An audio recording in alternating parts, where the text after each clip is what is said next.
Today we have a very interesting video that I want to share with people because we've been dealing with this actually for many years, but I've had a couple of these cases very close together. And what it is, it's the problem that happens, it seems to occur more in condominiums when a pipe bursts from another unit. It does happen in homes, and I've had to address it in homes. But in this particular building where I'm standing in Coral Gables, a pipe burst on the floor above, of course always in the middle of the night. And the water was so much pressure of water in that pipe, it burst down into the floor below, and they were knee deep in water through this entire 2,000 square feet. Wood floors, of course, were here, and carpeting. So we have now come in here. 95% of this remediation work has been done, which is the only reason we're allowed in here. And when I leave here, I will strip these clothes, put them in a washing machine, including myself. So that's how important it is in how you handle mold and remediation. So the first thing that occurred was a company came in first thing in the morning and sucked out all the water they could. And then I was brought in my remediation team, which has had to do all the demolition of this space because no one can be in here to do regular demo. And we're going to show you what they look like. They're standing in the background, and he's going to give us an explanation, the owner of the company, of how mold remediation works and why it is so important that it's done properly.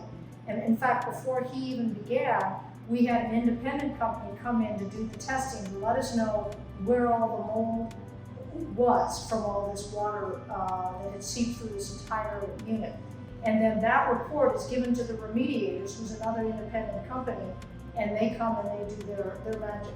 So now I want you to hear directly from the remediators. It's a whole team of them that are in here, and he's going to explain better than I will exactly how containment, HEPA filtration, all of it works.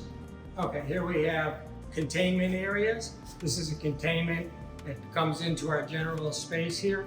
You can see there's a HEPA filtration system at the bottom. It's blowing out air that has been filtered through the HEPA filter, and then return air comes in through the filtered area up top. This creates a negative pressure inside our containment area. Then you can see our secondary containment area, which is inside where our main effective material removal was done. There's a secondary filter there, a HEPA machine. Again, the same process where we have any contaminated air going through the filtration of the HEPA filters, creating negative air inside our contained space. And again, return air is made up through the filter in the containment wall. So as I mentioned, the only reason we were allowed in today is because the remediators are 95% done. What happens now is they're doing their finishing touches today.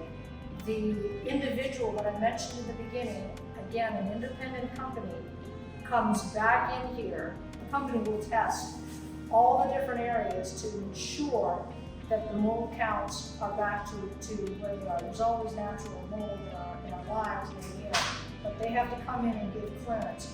Once the clearance is made, then QCM can come in and start doing all the rebuilding of the condominium.